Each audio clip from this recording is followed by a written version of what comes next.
인류가 각종 발명의 결과물로 배출하고 있는 이산화탄소는 지구온난화의 주범으로 잘 알려져 있죠. 그런데 국내 연구진이 이산화탄소를 연료로 바꿀 수 있는 기술을 개발했다고 합니다.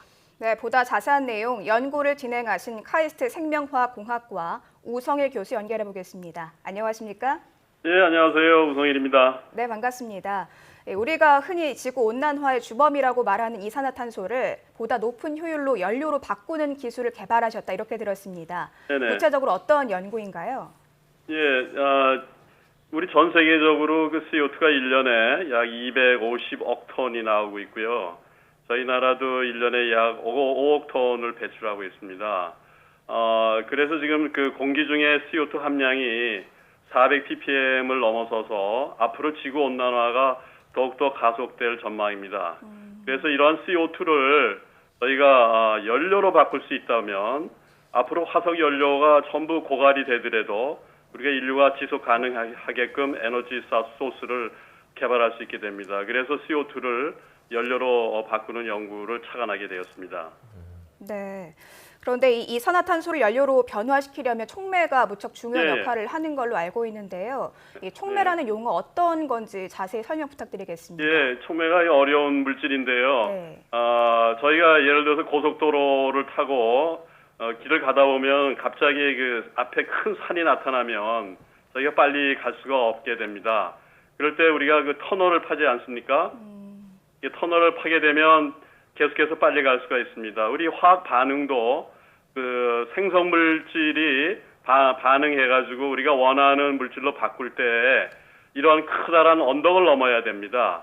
이때 촉매가 마치 그 터널을 파는 것처럼 이 분자들을 우리가 빨리빨리 반응 물질로 갈 수 있게 해주는 그런 물질을 저희가 촉매라고 합니다. 이산화탄소를 이제 연료로 바꾸는 연구를 진행을 하셨지 않습니까? 예. 그러면서 이제 아연을 촉매로 이용을 하셨는데 기존에 있었던 다른 연구에서는 뭐 다른 촉매를 썼었나요? 아니면 특별하게 아연에 주목을 하신 이유가 있다면 말씀을 좀 해주시죠.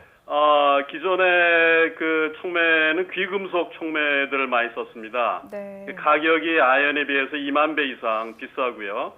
그리고 제가 말씀드린 대로 250억 톤이라는 1년의 그 CO2를 연료로 바꾸려고 그러면 어마어마한 공장을 지어야 되는데 그 귀금속은 매장량이 적어서 그걸 가지고 공장을 질 경우에 충분한 양이 되지 않습니다. 반면에 아연은 매장량이 굉장히 많아서 우리가 250톤이라는 그런 CO2를 처리하는 공장을 지어도 전부 조달할 수 있기 때문에 아연을 주목하게 됐습니다. 네, 이 아연이라는 물질을 촉매로 사용한 게 아무래도 효율적인 면에서 그렇게 사용하신 것 같은데 네네. 이 아연을 육각형 형태로 배열하셨다 이렇게 얘기를 들었습니다. 특별한 이유가 있는 겁니까? 예. 그 반응은 그 촉매 그 표면에서 일어납니다. 그래서 그 촉매 아연이라도 우리가 표면적을 그 증가를 시켜줘야지만 반응이 많이 일어날 수 있게 됩니다. 또한 뭐 똑같은 아연이라도요, 그 아연을 만드는 형태에 따라서 아까 말씀드린 그 촉매가 터널을 만드는 효율이 틀려지게 됩니다. 그래서 우리가 아연을 육각형 형태로 배열했을 때 저희가 원하는 반응을 가장 잘 일으킬 수 있어서 그렇게 하였습니다. 이산화탄소를 연료로 바꾸기 위해서 이제 촉매가 필요한데 보다 매장량이 많고 저렴한 아연을 썼다. 또 효율성을 높이기 위해서 육각형 형태로 만들었다라고 말씀을 해주셨는데 구체적으로 어떤 과정 속에서 연료가 되는지 이제 좀 간단하게 알기 쉽게 설명해 주시죠. 굉장히 어려운 그 화학인데요.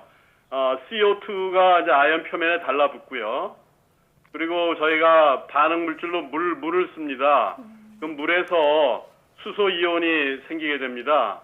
수소 이온하고 물하고 전기의 전자하고 반응을 해서 CO와 수소를 만들게 됩니다. 그렇게 되면 CO하고 수소가 나중에 그 피셔 트랍시라는 반응을 통해서 가솔린과 디젤, 에너지 그 화석 연료로 전부 바꿔줄 수가 있게 됩니다. 그렇다면 이번 연구 결과 앞으로 어떤 분야에 좀 활용될 수 있을 것으로 보시는지요? 글쎄요, 지금 벌써 그 이산화탄소 배출량을 줄여야 되고요. 그리고 탄소세를 이제 내고 있습니다. 저희 나라도 앞으로 이산화탄소 배출량을 줄여야 됩니다.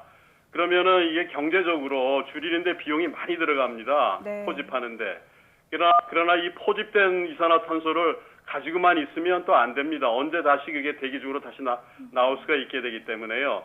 그래서 이거를 유용한 연료로 바뀌어서 경제성을 증가시키면은 그런 분야에 전부 활용이 될 수 있겠습니다. 네. 아무래도 이 산업계 비용 부담을 좀 줄일 수 있는 게 굉장히 큰 의미인 것 같은데요. 네네. 네, 교수님께서는 이번 연구 어떤 의의를 갖는다고 보시는지요? 이 공정이 이제 대규모로 상용화가 되기 위해서는 우선 값싸게 만들 수 있어야 됩니다. 우리가 연료를 지금 휘발유 값, 디젤이나 이런 연료를 현재 가격보다 비싸게 만들면 아무도 그걸 사서 쓰려고 그러지 않습니다. 그래서 이러한 것들을 값싸게 만들어야 되고요.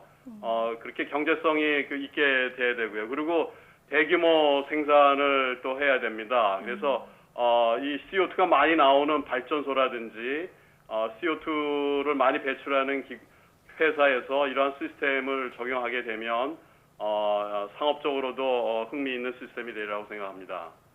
우리나라에서는 이제 석탄 같은 화석 연료를 이용한 발전소들이 많아서 이런 기술이 상용화된다면 상당히 득을 많이 볼 수 있을 것 같은데 언제쯤 상용화가 될 수 있을까요? 그래서 이 기술이 지금 현재 저희가 실험실에서 좋은 촉매를 발견한 그런 기술이 되겠습니다. 그래서 앞으로 아까 말씀드린 대로 대량 생산 시스템을 만들어서 실증을 해야 되고요. 그리고 촉매의 수명, 내구성 이런 것들을 검증을 해야 되고요. 또 제일 중요한 게 여기 전기를 쓰게 됩니다. 근데 전기를 저희가 화석 연료로 발전해서 만들게 되면 그 CO2가 많이 나오게 됩니다. 그렇게 되면 저희가 의미가 없습니다. CO2를 없앴는데 CO2를 만드는 전기에서 CO2가 많이 생겼기 때문에 결과적으로 그 CO2를 줄이지 못하게 됩니다. 그래서 그 전기를 태양전지라든지 풍력발전이라든지 이런 재생 에너지에서 얻어야 되는데 현재 전기값이 굉장히 비쌉니다. 거기서 얻어지는 전기값이요. 그래서 그런 것들을 싸게 하는 연구 이런 것들이 이루어져야만 저희가 대량 생산을 할 수 있을 것이라고 생각을 하고 있습니다. 네, 앞으로 남은 과제들이 꽤 많이 있는 것 같은데요. 이번 연구 앞으로 발전 방향 또 후속 연구 계획 어떤 것들이 있으신지 궁금합니다. 저희가 우선 촉매 성능을 효율을 더 올리는 그런 연구를 해야 되겠고요. 그리고 우리 촉매의 수명이 적어도 10,000시간 이상 가야지만 실제 대량 생산에 응용을 할 수가 있겠고요. 그리고 실제 CO2를 포집하는 사이트 옆에서 이런 공장을 지어야 합니다. 왜냐하면 CO2가 일단 대기 중으로 나오면 그걸 다시 거기서 CO2를 뽑아 쓰기가 어렵기 때문에 그래서 여러 가지 그런 시스템들을 연결해서 연구를 더 진행해 볼 계획입니다. 네, 이 대량 생산을 위한 시스템 개발이 필요하다는 말씀 주셨는데 앞으로 연구가 좀 더 활발하게 진행돼서 우리 모두에게 큰 도움이 되길 기대해 보겠습니다. 네네, 지금까지 감사합니다. 감사합니다. 지금까지 카이스트 생명화학공학과 우성일 교수였습니다. 오늘 말씀 잘 들었습니다. 네.